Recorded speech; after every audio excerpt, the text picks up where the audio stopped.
نحمده ونستعينه ونستغفره ونعوذ بالله من شرور أنفسنا ومن سيئات أعمالنا من يهده الله فلا مضل له ومن يضلله فلا هادي له أشهد أن لا إله إلا الله وحده لا شريك له وأشهد أن محمدا عبده ورسوله يا أيها الذين آمنوا اتقوا الله حق تقاته ولا تموتن إلا وأنتم مسلمون يا أيها الناس اتقوا ربكم الذي خلقكم من نفس واحدة وخلق منها زوجها وبث منهما رجالا كثيرا ونساء واتقوا الله الذي تساءلون به والأرحام إن الله كان عليكم رقيبا يا أيها الذين آمنوا اتقوا الله وقولوا قولا سديدا يصلح لكم أعمالكم ويغفر لكم ذنوبكم ومن يطع الله ورسوله فقد فاز فوزا عظيما أما بعد فإن خير الحديث كتاب الله وخير الهدي هدي محمد صلى الله عليه وسلم وشر الأمور محدثاتها وكل محدثة بدعة وكل بدعة ضلالة وكل ضلالة في النار أعوذ بالله السميع العليم من الشيطان الرجيم من همزه ونفخه ونفثه بسم الله الرحمن الرحيم قل أعوذ برب الناس ملك الناس إله الناس من شر الوسواس الخناس الذي يوسوس في صدور الناس من الجنة والناس۔ تمام قسم کی تعریف و توصیف حمد و ثنا بڑائی کبریائی عزت و جلال اللہ وحدہ لا شریک کے لیے لائق اور زیبا ہے، جو ہمارا خالق حقیقی معبود برحق ہے، جس نے صرف 6 دنوں میں اس پوری کائنات کو پیدا کیا، بے شمار مخلوقات کو اس میں بسایا، ان تمام مخلوقات کے درمیان مجھے آپ کو عقل اور شعور کی بنیاد پر شریعت کا مکلف بنایا اور اشرف المخلوقات بنایا۔ بعدہ انگنت درود و سلام ہوں تمام انبیاء علیہم السلام پر، خصوصاً نبی آخر الزمان رحمۃ للعالمین سید المرسلین امام الانبیاء جناب محمد رسول اللہ صلی اللہ علیہ وسلم کی ذات گرامی پر کہ آپ علیہ الصلاۃ والسلام نے اللہ تعالیٰ کی امانت، اس کی شریعت، کتاب و سنت کی تعلیمات کو پورے واضح طور پر امت تک پہنچا دیا۔ معزز حاضرین، پردہ نشین خواتین اسلام، خطبہ مسنونہ کے بعد آپ کے سامنے مرکزی طور پر جو آیتیں پڑھی گئیں وہ مشہور سورت قرآن کریم کی آخری سورت سورۃ الناس ہے۔ اس سورت کے تحت ہمارے اس خطبہ جمعہ کا جو عنوان ہے وہ وسوسے سے متعلق ہے۔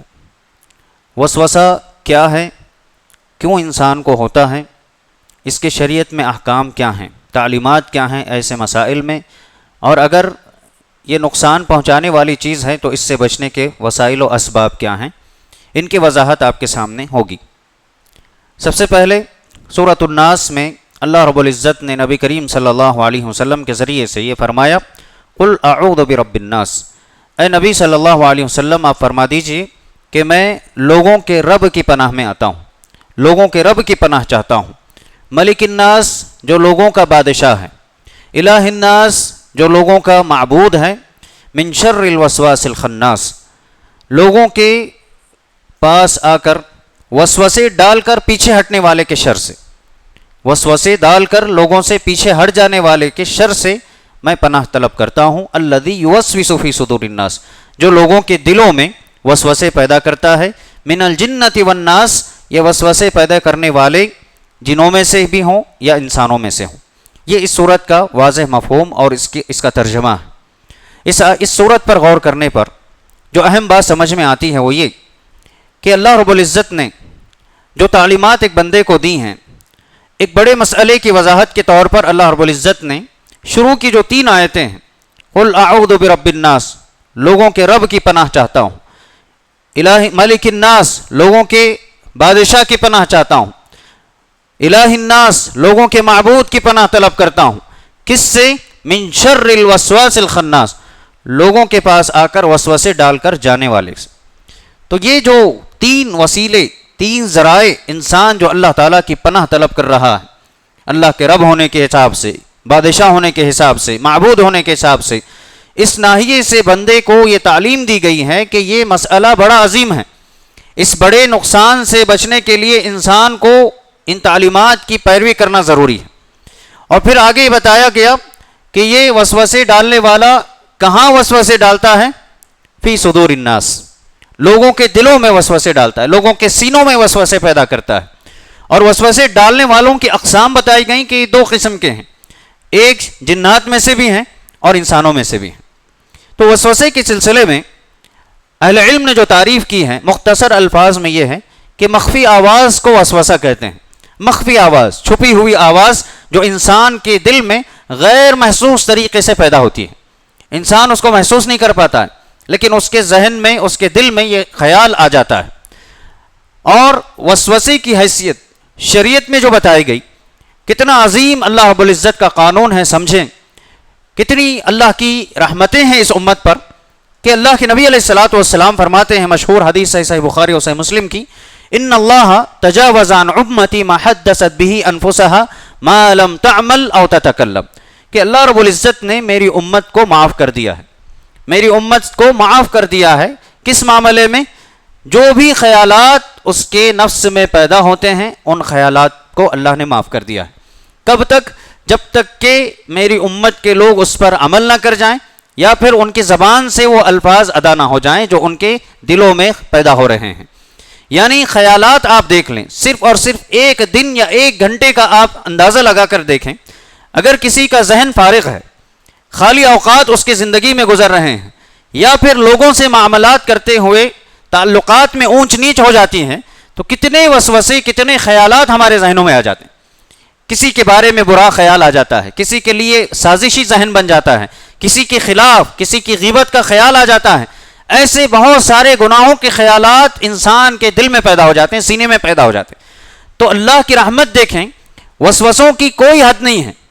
کہ ایک دن میں ایک ہی آئے گا، ایک دن میں 3 وسوسے آئیں گے، ایسا نہیں ہے۔ کبھی کبھار تو ایک لمحے میں بہت سارے خیالات گزر جاتے ہیں انسان کے دل میں۔ اللہ نے جو معاملہ کیا اپنے بندوں کے ساتھ، اس امت کے ساتھ، اللہ نے کہا کہ معاف ہے،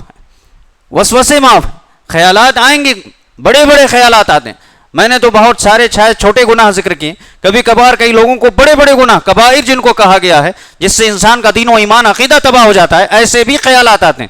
لیکن اللہ کے نبی صلی اللہ علیہ وسلم کیا فرما رہے ہیں؟ اس وسوسے کو اللہ نے معاف کر دیا جب تک کہ وہ اندر ہی ہے۔ لیکن اگر خیال آ جانے کے بعد انسان عملی طور پر اس پر آگے بڑھ جائے، یا پھر اس کی زبان سے وہ الفاظ ادا ہو جائیں جو خیال اس کے دل میں پیدا ہوا تھا، اس وقت اس کی پکڑ ہوگی۔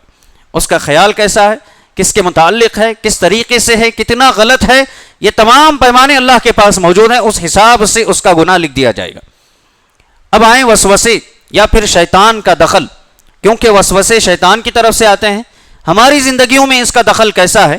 اللہ کے نبی علیہ الصلوۃ والسلام نے صحابہ اکرام کے سامنے ایک مرتبہ یہ ذکر کیا کہ تم میں سے کوئی ایسا شخص نہیں ہے جس کے ساتھ قرین نہ ہو، یعنی تم میں سے ہر ایک شخص کے ساتھ ایک قرین موجود ہے۔ قرین کہتے ہیں ساتھی کو، ساتھ میں رہنے والے کو۔ یعنی آپ علیہ الصلوۃ والسلام گویا شیطان کی طرف اشارہ کر رہے تھے کہ ہر انسان کے ساتھ ایک شیطان لگایا گیا ہے۔ صحابہ اکرام نے پوچھا کہ اللہ کے نبی صلی اللہ علیہ وسلم کیا آپ کے ساتھ بھی ہیں؟ خیالات دیکھیں، سوال انداز صحابہ کا، معلومات اس طریقے سے، یہ آداب، یہ طور طریقے صحابہ کے تھے، سیکھنے کا طریقہ ہے۔ تو اللہ کے نبی صلی اللہ علیہ وسلم نے فرمایا کہ ہاں، میں بھی تو انسان ہوں، میرے ساتھ بھی ہیں، لیکن فرق یہ ہے کہ اللہ رب العزت نے میرے ساتھ جو قرین، جو شیطان لگا ہوا ہے، اس پر میری مدد کی ہے، اس حساب سے کہ اللہ نے اس کو میرا فرما بردار بنا دیا ہے۔ ایک اور روایت میں کہ وہ مسلمان ہو گیا ہے،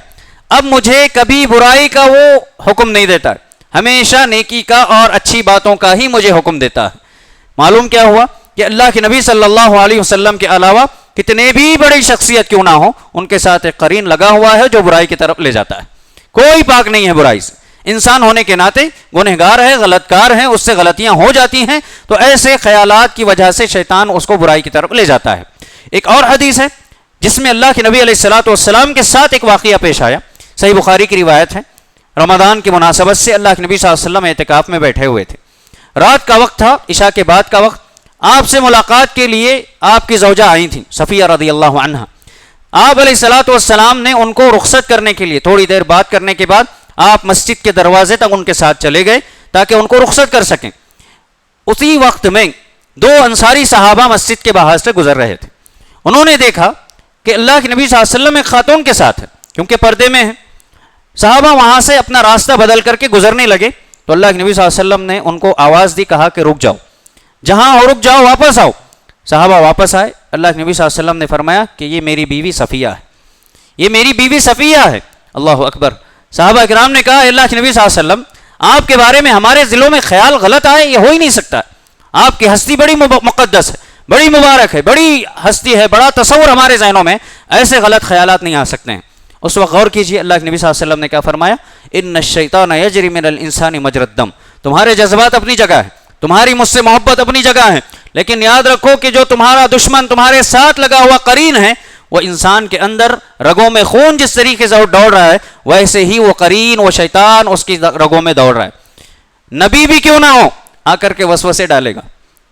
کفار و مشرکین کے حالات دیکھیے. اللہ کے نبی، جو بھی نبی آئے تھے، پیغمبر آئے تھے، ان کے بارے میں کتنی غلط فہمیاں انہوں نے اپنی قوموں میں نہیں پھیلائی تھی. یہ شیطان کا کردار تھا. انسان جس کے وسوسوں میں مبتلا ہو جاتا ہے، پھر اس کے بعد وہ یہ نہیں دیکھتا ہے کہ اس کے سامنے کتنی بڑی ہستی ہے، کتنا چھوٹا انسان ہے، کتنا پاک باز ہے اور کتنا غلط کار ہے. کبھی انسان اس چیز کو نہیں دیکھتا. جب یہ شیطان کے وسوسوں اور اس کے غلط کاموں میں پھنس جاتا ہے، اس کے جال میں پھنس جاتا ہے، تو پھر ہر ایک کے خلاف غلط سازشیں اور غلط ذہن اس کا بن جاتا ہے. اس طریقے سے وسوسہ اب ہمارے سامنے واضح ہو گیا کہ شیطان کی طرف سے آنے والا غلط خیال جو ایک بندے مومن مسلمان کو پریشان کرنے کے لیے آتا ہے، کبھی کبھی تو دین سے بیزار کرنے کے لیے بھی آتا ہے، جس کی وجہ سے کئی ایسے مسلمان آپ دیکھ لیں، مرد ہیں کہ خواتین ہیں، نیکیوں کی محبت ان کے دل سے ختم ہو چکی ہے. وجہ کیا ہے؟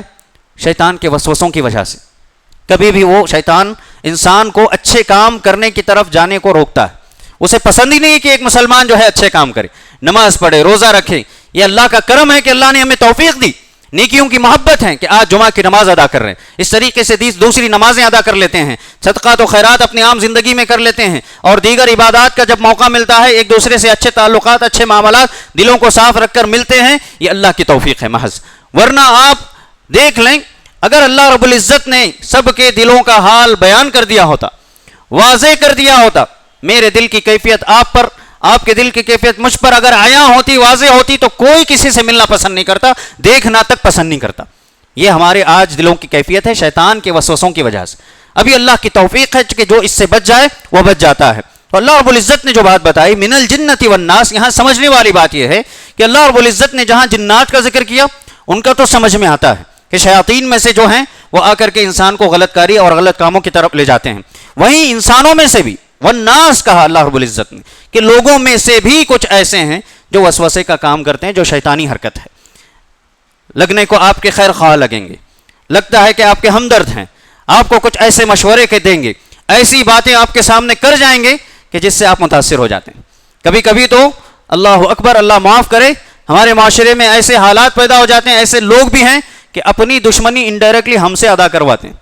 کبھی کبھار آپ کا معاملہ اگر کسی ایسے شخص سے غلط ہو گیا ہے یا بگڑ گیا ہے جس سے اس کی بھی دشمنی ہے، تو وہ آپ کے ذریعے سے، یعنی بولتے ہیں نا کندھے پر بندوق رکھ کر کے چلانا، یہ معاملہ بھی کچھ لوگ کرتے ہیں. یہ شیطانی حرکت ہے. وہی ہیں جن کا ذکر اللہ رب العزت نے کیا، والناس، وسوسے ڈال کر کے کیا کہتے ہیں، تمہارے ساتھ ایسا کیا، معاملہ شاید چھوٹا ہوگا لیکن ایسے چڑھا دیتے ہیں انسان کو، ایسے ورغلا دیتے ہیں اس کے خلاف کہ وہ اپنی دشمنی، اپنی نفرت، سب کچھ عداوت اس کے سامنے ظاہر کر کے اپنے تعلقات کو خراب کر لیتا ہے. تو یہ اللہ رب العزت نے کہا کہ انسانوں میں سے بھی جو خیر خواہانہ انداز میں آتے ہیں لیکن حقیقت میں وہ آپ کے خیر خواہ نہیں ہوتے ہیں، آپ کا نقصان ہی کر کر کے چھوڑیں گے. نتیجہ جب آپ غور کریں گے ان چیزوں پر، وقتی طور پر آپ ان سے متاثر ہو گئے، لیکن نتیجہ یہ نکلے گا کہ انہوں نے آپ کی کبھی خیر خواہی نہیں کی، کبھی آپ سے ہمدردانہ تعلقات ان کے نہیں تھے، وہ ہمیشہ آپ کا نقصان چاہتے تھے. اب آئیے ایک اہم مسئلہ یہ ہمارے سامنے آتا ہے کہ وسوسے کی وجہ کیا ہے، کہ انسان آسانی سے ہو یا بمشکل جیسے بھی شیطان کے وسوسے کا شکار کیوں ہوتا ہے. انسان کے نفس میں، اس کے سینے میں وسوسے پیدا جب ہو رہے ہیں تو اس کی وجہ کیا ہے؟ اس پر علامہ جوینی رحمہ اللہ اپنی کتاب التبصرہ میں دو اہم اسباب انہوں نے ذکر کی. پہلی یہ کہتے ہیں کہ عقل کی کمزوری کی وجہ سے انسان جلدی شیطان کا شکار ہو جاتا ہے. عقل کی کمزوری یعنی قوت فیصلہ جو انسان کرتا ہے، کسی بھی معاملے میں جب انسان پھنس جاتا ہے، اس کے بعد جو ڈیسیجن لینا ہوتا ہے اسے، اس میں اس کے پاس وہ طاقت نہیں ہوتی ہے کہ کیسے اس معاملے کو میں حل کروں، کس طریقے سے جاؤں تو معاملہ آسان ہو سکتا ہے. ہمیشہ جب انسان کی عقل کمزور پڑ جاتی ہے اس وقت شیطان وہاں اٹیک کرتا ہے اور اس کے ذہن میں غلط خیالات، وسوسے اور اختلافات پیدا کر کے دونوں میں دوریاں پیدا کر دیتا ہے. دوسری اہم وجہ یہ بتاتے ہیں کہ شرعی امور سے ناواقفیت. کیا مطلب ہوا؟ شریعت کے جو احکامات ہیں، تعلیمات ہیں، چاہے کسی بھی میدان میں، اتنا تو ہمیں یقین ہے کہ اللہ رب العزت نے ہماری زندگی کے ہر پہلو کو واضح کر دیا. یہ ہماری شریعت پر ایمان ہے. ہمارے دین پر ایمان ہے کہ اللہ رب العزت نے ہماری زندگی کے ہر پہلو کو واضح کر کے بیان کر دیا. یہ اسلام کی بڑی خصوصیت ہے. اب ایسے میں انسان اپنی نالج کے حساب سے جب اس کو اسلام کی معلومات کم ہو، معاملات کیسے کرنا ہے، رشتہ داری کیسے جوڑنا ہے، کس کے کیا حقوق ہیں، ان سے ناواقفیت کی وجہ سے انسان وسوسوں کا شکار ہو جاتا ہے. یہ دو اہم بنیادی وجوہات ہیں. اس کے علاوہ بہت سارے مسائل آ سکتے ہیں، لیکن یہ دو اہم وجوہات ہیں کہ انسان کی عقل کی کمزوری کی وجہ سے، اور دوسرا یہ ہے کہ انسان شریعت کے معاملات سے، حقوق سے ناواقف ہونے کی وجہ سے وسوسے کا شکار ہو جاتا ہے. امام ابن القیم اور ابن الجوزی رحمہم اللہ، ان دونوں نے اپنی کتاب میں ایک واقعہ نقل کیا ہے. 6 صدی ہجری کے ایک عالم ہیں ابو الوفا ابن عقیل رحمہ اللہ. ان کے پاس ایک شخص آیا. اس نے آ کر کے پوچھا، امام صاحب میں سمجھ لیجئے کہ ایک نہر میں پانی نہانے کے لیے اترتا ہوں، اور اس میں نے ایک دفعہ ڈبکی لگا دی، 2 دفعہ لگائی، 3 دفعہ لگائی، پھر بھی نکلنے کے بعد مجھے خیال آتا ہے کہ میں پاک ہوا کہ نہیں ہوا ہے، میری طہارت پاک ہوئی کہ نہیں ہوئی ہے، یہ مجھے خیال آتا ہے. انہوں نے جب یہ مسئلہ سنا تو کہا، اذهب فقد سقطت عنك الصلاۃ، جاؤ تم سے نماز جو ہے ساقط ہو گئی ہے، جاؤ اب تمہیں نماز پڑھنے کی ضرورت نہیں ہے. کیا معاملہ تھا؟ پھر انہوں نے حدیث سنائی جو اللہ کے نبی صلی اللہ علیہ وسلم کی مشہور حدیث ہے، رفع القلم عن ثلاثہ، 3 لوگوں سے اللہ تعالیٰ نے اپنے قلم کو اٹھا لیا ہے، یعنی ان کی پکڑ نہیں ہوگی اگر ان سے غلطیاں ہوتی ہیں تو. ایک النائم حتی یستیقظ، سونے والا شخص جب تک وہ سویا ہوا ہے، نماز کا بھی وقت ہو گیا، اگر وہ واقعی نماز نیند میں ہے، گہری نیند میں چلا گیا ہے، اللہ اسے معاف کر دیں گے.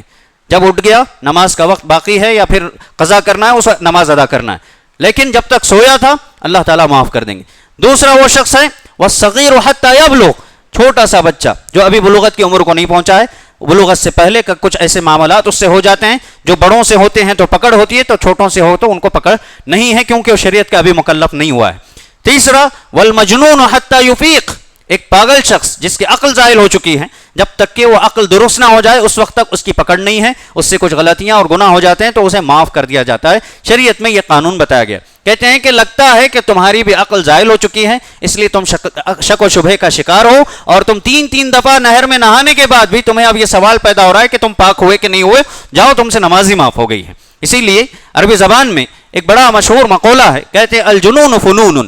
الجنون فنون، پاگل پن جو ہے یہ مختلف فنون دکھاتا ہے. انسان جب پاگل پن کا شکار ہو جائے، عقل زائل ہو جائے، جیسے کہ ہم اسباب میں معلوم کیے کہ پہلا سبب یہ ہے کہ عقل کمزور ہونے کی وجہ سے انسان وسوسے کا شکار ہوتا ہے، تو کبھی کبھار شیطان جو ہے اس ایسے عقل کے کمزور لوگوں کو بہت زیادہ آزماتا ہے، وسوسے پیدا کرتا ہے. تو الجنون فنون کا مطلب یہ ہے کہ جب اس کی عقل ضائع ہو جائے اور ایسے وسوسے اس کے دل اندر آ جائے تو وہ الگ الگ حرکتیں کرنے لگتا ہے، عجیب عجیب باتیں کرنے لگتا ہے، لوگوں سے اس کا تعلق ہی الگ ہوتا ہے. نماز میں بھی کھڑا ہو کیوں نہ کھڑا ہو لیکن اس کی نظر ادھر ادھر ہوتی ہے، لوگوں سے تعلقات عجیب انداز میں کرتا ہے. تو الجنون فنون کہتے ہیں کہ گویا ایک انسان لوگوں کے درمیان مسخرہ بن کر کے رہ جاتا ہے، مذاق بن کر کے رہ جاتا ہے. تو یہ اللہ رب العزت محفوظ رکھے عقل کے زائل ہونے سے، اور اللہ ہماری عقلوں کو مضبوط بنائے اور شریعت کے معاملات کو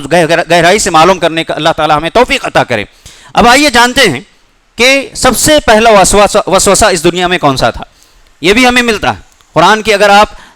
تعلیمات پڑھیں گے، قرآن کا مطالعہ کریں گے تو معلوم ہوتا ہے کہ تاریخ انسانیت میں سب سے پہلا وسوسہ کہاں، اٹیک سب سے پہلے شیطان نے کہاں کیا تھا؟ سب سے پہلے آدم و حوا علیہ السلام پر ہوا تھا. سورہ اعراف آیت نمبر 20 میں اللہ رب العزت نے ذکر کیا، فوسوس لهما الشیطان لیبدی لهما ما اوری عنهما من سوآتهما وقال ما نهاكما ربكما عن هذه الشجرة الا ان تكونا ملكين او تكونا من الخالدين. شیطان نے، اللہ رب العزت نے آدم اور حوا علیہ السلام کی آزمائش اور امتحان کے لیے جنت میں جب ان کو ٹھہرایا، جنتی لباس پہنایا، تو اللہ نے شرط رکھی، کہا کہ فلاں درخت سے تمہیں کچھ بھی نہیں کھانا ہے، اس کے قریب بھی مت جاؤ، یہ تمہارا امتحان ہے، آزمائش ہے. ہوا کیا؟ شیطان نے وسوسہ داخل کیا، وسوسہ ڈالا. دیکھیے جنت جیسی جگہ میں رہتے ہوئے بھی، یہ قابل غور بات ہے،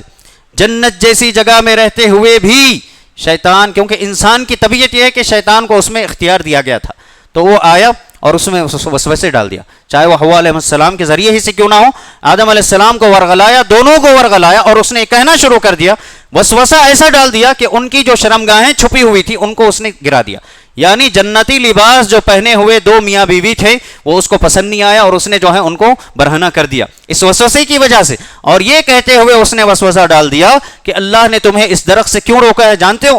پہلی وجہ یہ ہے کہ تم یا تو فرشتے بن جاؤ گے، اگر اس درخت کا کچھ نہیں کھاؤ گے تو تمہارے اندر فرشتوں جیسی صفت پیدا ہو جائے گی. دوسری وجہ یہ بتاتا ہے یا پھر تم ہمیشہ رہنے والے ہو جاؤ گے، کبھی تمہیں موت آنے والی نہیں ہے۔ یہ وسوسہ ڈال کر کے اس نے انہیں ورغلایا اور مجبور کیا کہ اس درخت کے قریب گئے، اس کا پھل کھا لیے، اور اس کے بعد ان کا جنتی لباس گر گیا۔ اب ہم اپنی دنیا، یہ جنت میں ہونے والا واقعہ ہے، اب اپنی دنیا پر غور کریں، کتنے ایسے نوجوان لڑکوں یا لڑکیوں کا معاملہ لے لیجیے، لباس سے برہنہ اس نے کر دیا ہے، لباس سے برہنہ اس نے کر دیا ہے، ایسے وسوسے ڈال کر کے، فیشن پرستی کا خیال ڈال کر کے، ایک دوسرے کو خوبصورت دکھانے کی غرض سے ہماری نوجوان نسل کو اس نے تباہ و برباد کر دیا، برہنہ کر دیا۔ پہلے نیم برہنہ کہتے تھے، اب تو پورا برہنہ کر دیا ہے۔ مارکیٹ میں گویا کہ نعوذ باللہ خواتین گویا ایک ایسا پوسٹر بن کر رہ گئی ہیں جس پر ہر ایک کی نظر ڈالنے کا حق بنتا ہے۔ ایسے ایسے مناظر کہ نظر اٹھا کر کے چلنا مشکل ہو چکا ہے معاشرے میں، حیا ختم ہوتی چلی جا رہی ہے، یہ شیطان کی طرف سے آنے والے وسوسوں کی وجہ سے۔ اور اس کی وجہ کیا ہو سکتی ہے؟ یا تو وہ عقل سے کمزور ہیں، یا دوسری وجہ ہے کہ شریعت کی تعلیمات ان کے پاس نہیں ہے۔ یہ بڑی وجہ ہے، اس پر غور کریں۔ اگر ہم میں سے، ہمارے خاندان میں، ہمارے قریبی لوگوں میں کوئی ان چیزوں کا شکار ہے تو سب سے پہلے انہیں دینی تعلیم سکھائیے، عقلی حیثیت معلوم کرنے کے بعد ان کو دین سے جوڑیے، اس میں ان کی حفاظت ہے، شیطان دور رہے گا، کبھی بھی وہ نہیں چاہے گا، اس کی مکاری یہی ہے کہ آپ کو آپ کے دین سے دور کرنے کی کوشش کرے گا۔ پھر اس طرح سے ایسے وسوسوں کا شکار کئی ایسے واقعات شاید آپ بھی جانتے ہو، میرے علم میں بھی ہمارے ایک سینئر عالم دین، مدنی عالم ہیں، وہ اپنا ایک واقعہ بیان کرتے ہیں۔ مدینے میں جب وہ پڑھ رہے تھے، مکہ میں طواف کرتے وقت میں ان کے کوئی قریبی رشتہ دار شاید تھے، تو وہ طواف کے درمیان ہی ان کو وسوسہ آتا تھا کہ مجھے شاید پیشاب نکل گیا ہے یا مجھے پیشاب کی حاجت ہے، اور وہ پھر آپ جانتے ہیں آج کے حساب سے حرم سے نکل کر کے بیت الخلا جانا بڑی مشکل کی بات ہے، کافی دور، پہلے یہ 7 طواف ہو جائیں یہ بڑا مسئلہ ہوتا ہے، 7 طواف کے درمیان وہ 7 سے 8 مرتبہ جا کر کے آتے تھے، جاتے اور وضو کر کر کے آتے، پھر وہیں سے شروع کرتے جہاں سے تو یہ گویا کہ ایک وسوسے کا وہ شکار ہو چکے تھے۔ وہیں ایک اور واقعہ ایسے کو سننے کو ملتا ہے کہ ایک خاتون ہے، عبادت گزار ہے، لیکن وسوسے کا شکار ہو گئیں تو نماز کے لیے کھڑی ہوتی، مان لیجیے فجر کے لیے کھڑی ہوتی، ظہر کا وقت ہو جاتا، اس وقت تک وہ نماز پڑھتی رہتی۔ لوگ ان سے کہتے کہ تم نے پڑھ لیا ہے، لیکن کیونکہ ان کو یقین نہیں ہو رہا ہے اور اس لیے کہتے ہیں کہ نہیں ابھی اور نماز میری باقی ہے اور مجھے پڑھنا ہے۔ ایسے گھنٹوں نماز، ایک نماز کے لیے وہ وقت لگا دیتے۔ کئی ایسے لوگ ہیں جو حمام میں چلے جاتے ہیں، گھنٹہ 2 گھنٹے 3 گھنٹے گزار کر کے آتے ہیں۔ علماء نے اپنے تجربات کی روشنی میں بتایا کہ ایسے لوگ دراصل پاکی صفائی کے معاملے میں وسوسے کا شکار ہو چکے ہیں۔ ایک انسان کو اگر واقعتاً صحیح اندازے سے جو غسل کا طریقہ ہے، چاہے وہ غسل نظافت ہو یا پھر غسل جنابت ہو، واجب غسل ہو، دونوں میں بھی زیادہ سے زیادہ وقت 15 منٹ لگ سکتے ہیں میکسیمم اگر دیکھا جائے، ورنہ کچھ لوگ اس سے پہلے بھی نکل جاتے ہیں غسل کر کے، پاک ہو کر کے مکمل۔ لیکن یہ کیا کہ 1 گھنٹہ 2 گھنٹے 3 گھنٹے اگر حمام میں وقت گزار رہے ہیں تو پھر معاملہ کہیں نہ کہیں خراب ہے، ایسے لوگوں کا علاج کرنے کی ضرورت محسوس ہوتی ہے۔ پھر اس طرح سے وسوسوں کے جو اقسام ہیں، کن کن چیزوں میں انسان وسوسے کا شکار ہوتا ہے، جیسے ابھی میں نے واقعات کی روشنی میں بتایا کہ طہارت کے مسئلے میں کئی لوگوں کو ایسی عادت پڑ جاتی ہے کہ گھر کی کوئی بھی چیز بگڑ کر کے اپنی جگہ سے ہٹ جائے، اس کو ہٹا کر کے جب تک نہیں رکھتے ان کو سکون نہیں ہوتا ہے۔ کپڑے درست ہو جائیں، جب تک وہ صحیح نہیں کر دیں وہ پھر جو ہے ان کو سکون نہیں ملتا، اطمینان نہیں ملتا۔ چھوٹی چیزیں، تھوڑا سا گندگی لگی اس کو صاف کرتے رہ جاتے ہیں جب تک کہ ان کو یقین نہیں ہوتا ہے۔ یہ دراصل عقلی طور پر کمزوری کی وجہ سے وسوسوں کا شکار ہو جاتے ہیں، اور جب تک ان کو یقین نہیں ہوتا، 1000 لوگ آ کر کے دلیلیں دے دیں پھر بھی نہیں مانیں گے، جب تک کہ ان کو یقین نہیں ہو جاتا ہے اس وقت تک یہ ایسی کیفیت میں پڑ جاتے ہیں۔ اسی لیے الجنون فنون کہا گیا عربی زبان کہ جنون جو ہے یہ پاگل پن، عجیب کرتب دکھانے لگتا ہے، انسان کے لوگوں کے درمیان جو ہے ایک طرح سے مذاق بن کر کے رہ جاتا ہے۔ پھر اس طرح سے نمازوں میں آپ دیکھیے تعداد رکعات کے سلسلے میں وسوسے آ جاتے ہیں، یہ دراصل شیطان کی وجہ سے۔ 4 رکعت کی نماز پڑھنے کھڑے ہیں، کبھی خیال آتا ہے کہ شاید 3 ہوئے ہوں، اور کبھی لگتا ہے کہ 5 رکعت پڑھ لیے ہوں گے، تو اللہ کے نبی صلی اللہ علیہ وسلم نے اللہ رب العزت کی جانب سے جو حکم ہمیں بتایا گیا شریعت پر، اللہ اکبر، دیکھیں کیسی تعلیمات اللہ نے دی ہیں کہ آپ کو سجدے سہو کر لینا چاہیے۔ سجدے سہو یہ بھول کی وجہ سے، وسوسے کی وجہ سے ہوتا ہے، یہ شیطان پر ایک کاری ضرب ہے کہ انسان اگر یہ سجدہ کر لے، کیونکہ اس نے گویا اللہ کی عبادت کرنا چاہی، اس میں وسوسہ آیا تو اپنے آپ کو اس نے سجدوں کے ذریعے سے پاک کر لیا۔ پھر اس طریقے سے بہت سارے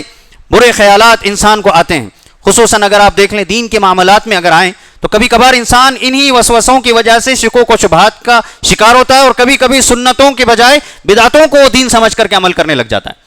بدعتوں کو نیکی سمجھ کر کے کرنے لگ جاتا ہے۔ یہ بھی کہیں نہ کہیں عقیدے کی کمزوری، عقل کی کمزوری، شریعت کے معاملات اور شریعت کے احکامات اور اس کے جو اصول و ضوابط ہیں ان سے ناواقفیت کی وجہ سے انسان بدعت کا شکار ہو جاتا ہے۔ کبھی کبھار نماز میں آپ دیکھیں اللہ کے نبی صلی اللہ علیہ وسلم کی تعلیم کیا ہے کہ جب وسوسہ آئے، برا خیال آ جائے، تو کیا کرنا ہے؟ بائیں طرف آپ کو تھوکنا ہے، اپنے لیفٹ سائڈ میں۔ تھوکنے کا مطلب پورا بلغم یا پھر اس طرح سے تھوک نہیں تھوکنا ہے، بلکہ تھوڑا سا تھکانا جسے کہتے ہیں، تھوڑے سے 1-2 ذرات تھوک کے نکل جائیں، ایسے انسان کو اپنے بائیں طرف تھوکنا ہے۔ یہ وسوسے کو ختم کرنے کا علاج اللہ کے نبی صلی اللہ علیہ وسلم نے بتایا ہے، صحیح مسلم کی روایت ہے۔ اسی طرح ایک اور حدیث ہے صحیح بخاری کی، جس میں اللہ کے نبی صلی اللہ علیہ وسلم نے فرمایا کہ جب تم نماز میں کھڑے ہو اور تمہیں اپنے وضو کے ٹوٹنے کا خیال آ جائے،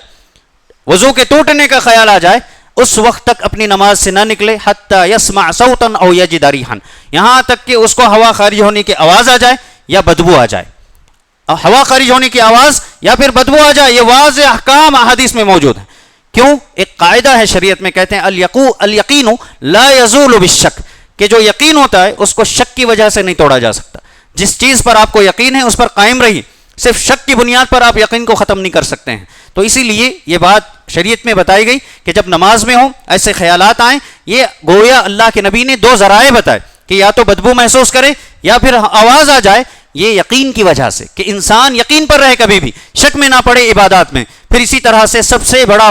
وسوسہ اگر آپ کہہ لیں اس دنیا کے اعتبار سے، اللہ کے نبی صلی اللہ علیہ وسلم کی حدیث ہے صحیح بخاری اور صحیح مسلم کی، عقیدے کا وسوسہ ہے، عقیدے میں آنا والا وسوسہ ہے۔ اللہ کے نبی صلی اللہ علیہ وسلم فرماتے ہیں، صحیح بخاری کی روایت اور صحیح مسلم میں بھی ہے، ابو ہریرہ رضی اللہ عنہ راوی حدیث سے بیان کرتے ہیں کہ ایک شخص جو اپنے معاملات میں بیٹھا ہے،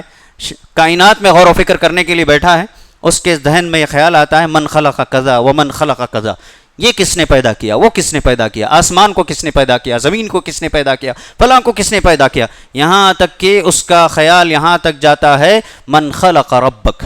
تمہارے رب کو کس نے پیدا کیا،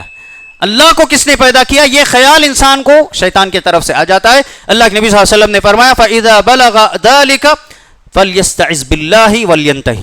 جب بھی کسی کو اس طریقے کا خیال آ جائے، کائنات میں غور کرنا ہے یہ عبادت ہے، لیکن وسوسہ اور خیال اور سوال اللہ کی ذات تک آ جائے کہ اللہ کو کس نے پیدا کیا، تو اللہ کے نبی صلی اللہ علیہ وسلم نے تعلیم دی، کہا ایسے شخص کو تعوذ اعوذ باللہ من الشیطان الرجیم پڑھ لینا چاہیے، وَلْيَنْتَهِ، اور اس کے بعد رک جائے، پھر اس میں خیالات کو اور آگے بڑھانے کی کوشش نہ کری۔ صحیح مسلم کی ایک روایت میں یہاں تک ہے، آدمی یہ کہے آمنت باللہ، میں اللہ پر ایمان لایا، یہ انسان کہہ دے، اس سے وسوسہ ختم ہو جائے گا۔ اب اس کے علاوہ آپ دیکھیں وسوسے جو انسان کو آتے ہیں معاملات میں، اگر دیکھ لیں زوجین میں، میاں بیوی کے معاملے میں شیطان کے پاس بڑا ریکارڈ یہی ہے، بڑا ایوارڈ اسی پر ملتا ہے۔ چھوٹا جو 3 قسم کا چھوٹے پست قد جو شیاطین کی قسم بتائی گئی ہیں، یہ آتا ہے شیطان جو اپنا ایک تخت بچھا کر کے بیٹھتا ہے، روزانہ کی رپورٹ اپنے جو چیلے ہیں اس کے ان سے لیتا ہے، کوئی آ کر کہتا ہے میں نے 2 بھائیوں کو لڑایا، کوئی کہتا ہے ماں باپ کو لڑا دیا، کوئی کہتا ہے کہ فلاں کو ایسے میں نے فتنے ڈال دیے۔ ان میں سے جو شخص آتا ہے ہر ایک کو شیطان یہ کہتا ہے، ابلیس کہتا ہے کہ نہیں تم نے کچھ کام نہیں کیا، تم نے کوئی بڑا کام نہیں کیا۔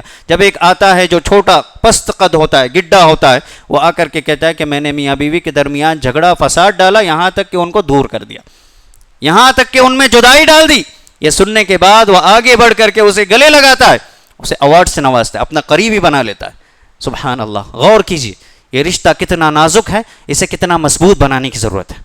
یہ اعتماد پر بننا ہے، بھروسے پر ہونا ایک دوسرے پر۔ یہ وسوسے شیطان کی طرف سے دن اور رات میں بہت سارے آتے ہیں، ایسے فتنے، ایسے وسائل آج دنیا میں پیدا ہو چکے ہیں۔ بہت سارے لوگ تو اس کو ڈرامہ کر کے بتاتے ہیں، ڈرامیٹک طور پر اس کو لوگوں کے معاشرے میں پیش کر دیا گیا، یعنی جس کے ذہن میں وسوسے نہیں ہے اس کو بھی آ جاتے ہیں، اس کو بھی برے خیالات آتے ہیں۔ تو اس رشتے کی حفاظت بہت ضروری ہوتی ہے، اللہ کی بڑی نشانیوں میں سے۔ اس کے علاوہ رشتہ داروں میں بھی چھوٹا سا مسئلہ رہتا ہے۔ اگر آپ دیکھیں اختلافات جو ہوتے ہیں، کبھی بھی آپ دیکھ لیجئے، اکثر جو دیکھا گیا ہے بڑے بڑے خاندانوں میں بڑے بڑے اختلافات، یہ ان کو دیکھنا پسند نہیں کرتے، یا ان کے پاس نہیں جاتے، یہ ان سے نہیں ملتے ہیں۔ آپ سبب ڈھونڈنے کی کوشش کیجئے، کبھی کبھی سبب بہت چھوٹا رہتا ہے، بہت چھوٹا سبب رہتا ہے، جس کے سبب خاندانوں تک یہ نفرتیں چل رہی ہوتی ہیں، نسلوں تک یہ نفرتیں چل رہی ہوتی ہیں۔ پھر اسی طرح سے دوستو احباب میں غلط فہمیاں، یہ شیاطین کی وجہ سے۔ شیطان کبھی نہیں چاہتا ہے کہ مسلمانوں کے درمیان اتحاد قائم ہو، اتفاق قائم ہو۔ 2 لوگ نماز میں 1 رکعت پڑھ رہے ہیں، نماز پڑھ رہے ہیں، ایک صف میں کھڑے ہیں، آپس میں ایک دوسرے سے مل کر کے کھڑے ہیں، لیکن دلوں کے خیالات الگ الگ ہیں، ایک دوسرے کے خلاف سازشیں ہیں، ایک دوسرے کے خلاف غلط خیالات ہیں۔ یہ شیطانی خیال ہے، یہ شیطان کی طرف سے آنے والے وسوسے ہیں، ان کو ختم کرنے کی ضرورت ہے۔ علاج کیا ہے؟ اللہ رب العزت کا قانون ہے کہ اس دنیا میں جتنی بیماریاں ہیں سوائے موت کے، ہر ایک بیماری کا اللہ نے علاج رکھا ہے۔ شرعی ناحیے سے آپ دیکھیں کہ یہ وسوسے انسان کی طبیعت میں جب پیدا ہوتے ہیں، اس کا سب سے بڑا علاج یہ ہے کہ انسان اللہ کا ذکر کثرت سے کرتا رہے، اس سے اس کی عقل کی کمزوری جو ہے وہ ختم ہو جائے گی، انسان کا دل مضبوط ہو جائے گا، اس کو ڈیسیجن لینے کا ایک بہترین وسیلہ مل جائے گا اللہ کا ذکر کرنے کی وجہ سے۔ بڑے بڑے انبیاء علیہ السلام کو اللہ تعالیٰ نے مشکل سے مشکل ترین حالات میں اللہ کا ذکر کرنے کا اللہ نے حکم دیا۔ قرآن مجید کا مطالعہ کریں، آپ کو ملے گا ذکر سے اللہ رب العزت نے دلوں کو سکون عطا کیا۔ الا بذکر اللہ تطمئن القلوب، یہ وسوسے پیدا ہونے سے، ایک دوسرے کی نفرتوں کی وجہ سے ہمارے دل جو ہے یہ بھٹی بن چکے ہیں، ایک دوسرے کے خلاف آگ بھڑک رہی ہے ہمارے دلوں میں۔ اللہ رب العزت نے کہا اس کو کم کرو، اس کو کم کرو، اللہ کے ذکر سے اس کو راحت پہنچاؤ، ٹھنڈک پہنچاؤ۔ پھر اسی طرح قرآن مجید کی تلاوت ہے، طہارت، ہمیشہ انسان کوشش کرے پاک رہے، پاک رہے، کیونکہ گندگی کو شیطان پسند کرتا ہے، اور جہاں گندگی ہے وہاں شیاطین جو ہیں اپنا بسیرا کر لیتے ہیں۔ اسی طرح سے فارغ اوقات میں نیک کاموں کو لگائیں، فارغ جو آپ فری ٹائم ہیں، یہ فری ٹائم کو ویسٹ مت کریں، اس کو نیک کاموں میں لگانے کی کوشش کریں، نیک دوستوں کے ساتھ رہنے کی کوشش کریں، نیک لوگوں کی صحبت میں رہنے کی کوشش کریں، اس سے آپ بہت ساری چیزوں سے بچ جائیں گے۔ اور سب سے اہم مسئلہ وسوسے کا توڑ یہی ہے کہ انسان اپنے یقین کو مضبوط کرے، اپنے یقین کو مضبوط کرے، اور یہ اللہ رب العزت پر کامل یقین اور بھروسے کی وجہ سے پیدا ہوتا ہے۔ کبھی انسان اپنے عقل کو کمزور ہونے نہ دے، حالات چاہیں کیسے بھی آئیں، اللہ پر جو یقین ہونا ہے اس یقین کو مضبوط کریں۔ اس سے انسان بہت ساری غلطیوں سے اور غلط فہمیوں سے، اختلافات سے، عداوتوں سے، نفرتوں سے، اور شیاطین کے اور انسانوں کی جانب سے آنے والے وسوسوں سے انسان بچ سکتا ہے۔ اللہ تعالیٰ سے دعا ہے کہ اللہ تعالیٰ ہم تمام کو جو کچھ بھی باتیں قرآن و حدیث کی روشنی میں ہم نے سنی ہیں، سب سے پہلے کہنے والے کو اور تمام سننے والوں کو اللہ عمل کرنے کی توفیق عنایت فرمائے، اور اللہ تعالیٰ ہمیں اپنے عقیدے میں، ایمان میں مضبوط کرے، ثابت قدمی عطا کرے، اور اللہ تعالیٰ ہر قسم کے شیطانی وسوسے اور شیطانی خیالات سے محفوظ رکھے۔ اللہ ہمارے دین و ایمان کی حفاظت کرے، عقیدے کی حفاظت کرے، ہماری نسلوں کی حفاظت فرمائے، اور اللہ تعالیٰ جب تک زندہ رکھے اسلام پر، ایمان پر، عقیدے پر باقی رکھے، اور جب خاتمہ ہو حسن خاتمہ اللہ نصیب کرے۔ انتقال کے بعد اللہ تعالیٰ ہم تمام کو عذاب قبر سے، عذاب جہنم سے بچا کر جنت الفردوس میں داخلہ نصیب فرمائے۔ آمین وآخر دعوانا ان الحمد للہ رب العالمین۔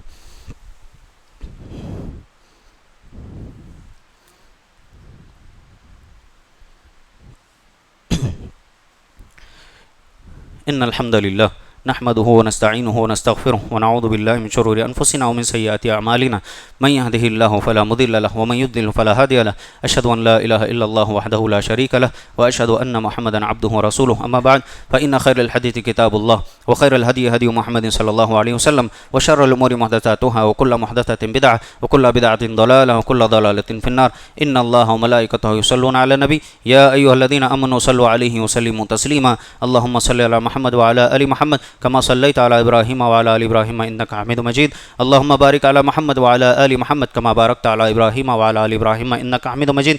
اللهم انصر من نصر دين محمد صلى الله عليه وسلم واجعلنا منهم آمين واخذل من خذل دين محمد صلى الله عليه وسلم ولا تجعلنا معهم عباد الله رحمني ورحمكم الله إن الله يأمر بالعدل والإحسان وإيتاء ذي القربى وينهى عن الفحشاء والمنكر والبغي يعظكم لعلكم تذكرون اذكروا الله يذكركم ولذكر الله أكبر والله يعلم ما تصنعون